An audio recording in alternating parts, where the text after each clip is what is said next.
കേരളത്തെ ആധുനിക കേരളമായി വളർത്തിയെടുക്കുന്നതിന് ഏറ്റവും കൂടുതൽ സഹായിച്ചിട്ടുള്ള ഏജൻസിയാണ് KIIFB. Kerala infrastructure investment fund board നേരത്തെ ഉണ്ടായിരുന്നു. പക്ഷേ അതിന് ഏറ്റവും ഭംഗിയായിട്ട് ഉപയോഗപ്പെടുത്തിയത് 2016 മുതൽ 2021 വരെ നിലനിന്ന കേരളത്തിലെ ഇടതുപക്ഷ ജനാധിപത്യ മുന്നണി ഗവൺമെൻറ്റാണ്. അന്ന് തുടങ്ങിയ പ്രവർത്തനങ്ങൾ ഇപ്പോഴും വളരെയധികം വ്യക്തമായി തുടരുന്നു എന്നുള്ളതും പുതിയ പ്രവർത്തനങ്ങൾ ഏറ്റെടുക്കുന്നു എന്നുള്ളതും വളരെയേറെ അഭിമാനകരമായിട്ടുള്ള വസ്തുതയാണ്. ഞാനിപ്പോൾ മട്ടന്നൂർ നിയോജകമണ്ഡലം MLA ആണ്.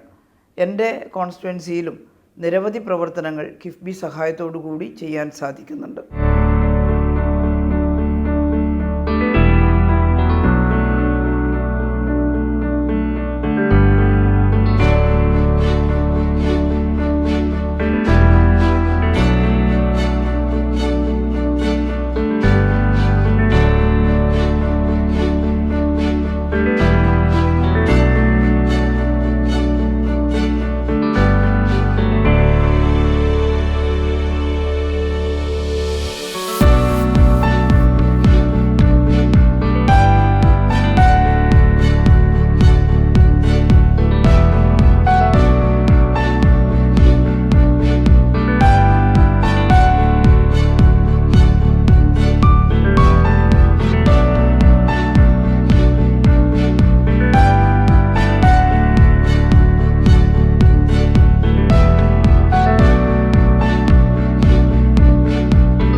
കഴിഞ്ഞ തവണ ആരോഗ്യമന്ത്രിയായിരുന്ന സമയത്ത് എനിക്ക് നല്ല ഓർമ്മയുണ്ട്. ഏറ്റവും ആശ്വാസകരമായിട്ടുള്ളൊരു കാര്യമായിരുന്നു കിഫ്ബി വഴി കിട്ടിയിട്ടുള്ള ധനസഹായം.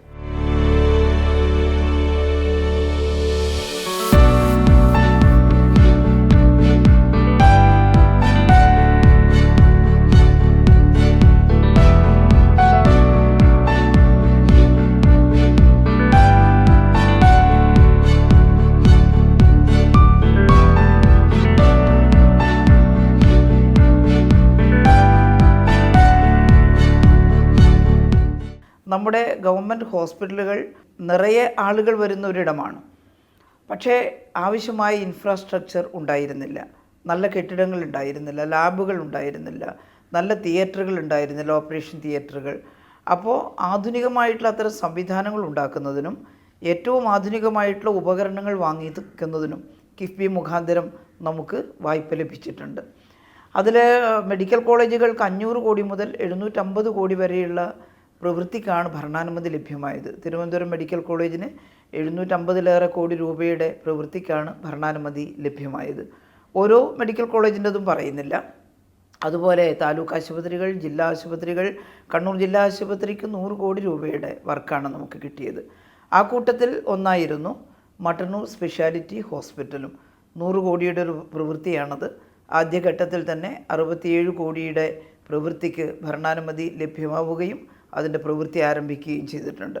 കിഫ്ബി പദ്ധതി ഉണ്ടായിരുന്നില്ലെങ്കിൽ നമുക്ക് ഇത്തരമൊരു ആയുർവേദ റിസർച്ച് സെൻറ്ററിനെ കുറിച്ച് സ്വപ്നം കാണാൻ പോലും കഴിയുമായിരുന്നില്ല എന്നുള്ളതാണ് വസ്തുത. അതുപോലെ തന്നെ മട്ടന്നൂർ നിയോജക മണ്ഡലത്തിലെ റവന്യൂ ടവർ, അതും കിഫ്ബി ധനസഹായത്തോടുകൂടി 28 കോടി രൂപ ചെലവഴിച്ചുകൊണ്ട് നിർമ്മിച്ചതാണ്. നിർമ്മാണം പൂർത്തിയായി ഉദ്ഘാടനം നിർവഹിച്ചു കഴിഞ്ഞിരിക്കുകയാണ്.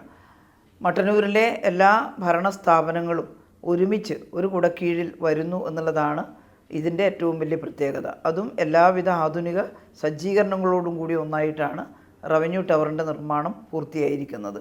ടൂറിസം മേഖലയിൽ കിഫ്ബി വഴി മട്ടന്നൂർ നിയോജക മണ്ഡലത്തിൽ ലഭ്യമായിട്ടുള്ളത് തലശ്ശേരി ഹെറിറ്റേജ് പ്രോജക്റ്റിൻ്റെ ഭാഗമായിട്ടുള്ളൊരു പദ്ധതിയാണ്. പഴശ്ശിരാജാവിൻ്റെ കോവിലകം നിലനിന്നിരുന്ന സ്ഥലത്ത് അദ്ദേഹത്തിൻ്റെ സ്മാരകമായി ഒരു നല്ല സ്മൃതി മണ്ഡപം ഇപ്പോൾ ചെറുതായിട്ടൊന്നും അവിടെയുണ്ട്. അതിനെ പരിഷ്കരിച്ച് നല്ലൊരു സ്മൃതി മണ്ഡപമാക്കി മാറ്റാൻ സഹായിക്കുന്ന രീതിയിൽ നല്ല ഒരു പദ്ധതി, അത് നിർമ്മാണ പ്രവർത്തനങ്ങൾ ആരംഭിച്ചു കഴിഞ്ഞിട്ടുണ്ട്. ഇപ്പോൾ ടൂറിസം മേഖലയിലും കിഫ്ബിയുടെ സഹായം നമുക്ക് കിട്ടി എന്നുള്ളതാണ്. പൊതുമരാമത്ത് മേഖലയിൽ നമുക്ക് വലിയ റോഡുകൾ കിഫ്ബിയുടെ ഭാഗമായിട്ട് അനുവദിച്ച് കിട്ടിയിട്ടുണ്ട്. അതിൽ വളരെ പ്രധാനപ്പെട്ട ഒന്ന് ഇപ്പോൾ പൂർത്തിയായി കഴിഞ്ഞിരിക്കുന്നു. അത് കരേറ്റ കാഞ്ഞിലേരി മാലൂർ റോഡെന്ന് പറയുന്ന ഒരു വലിയ റോഡാണ്. അത് മെക്കാഡം ടാറിങ് പൂർത്തിയായി ഉദ്ഘാടനത്തിന് സജ്ജമായി നിൽക്കുകയാണ്.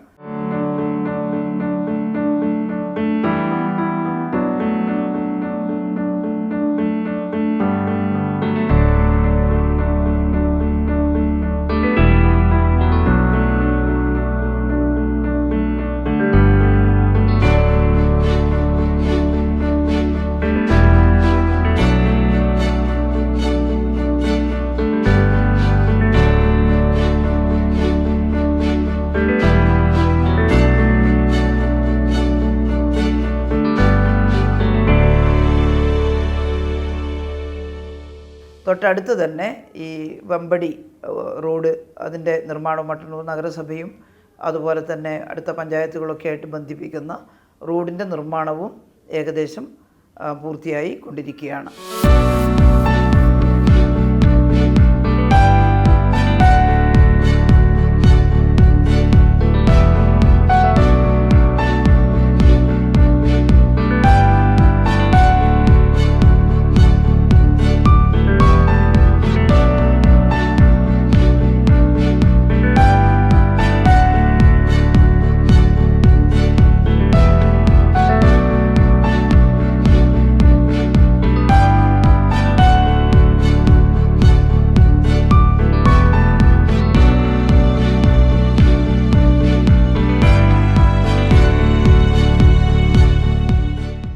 ഇപ്പോൾ കിഫ്ബിയുടെ 25ാം വാർഷികം ആഘോഷിക്കുന്ന സമയമാണ്.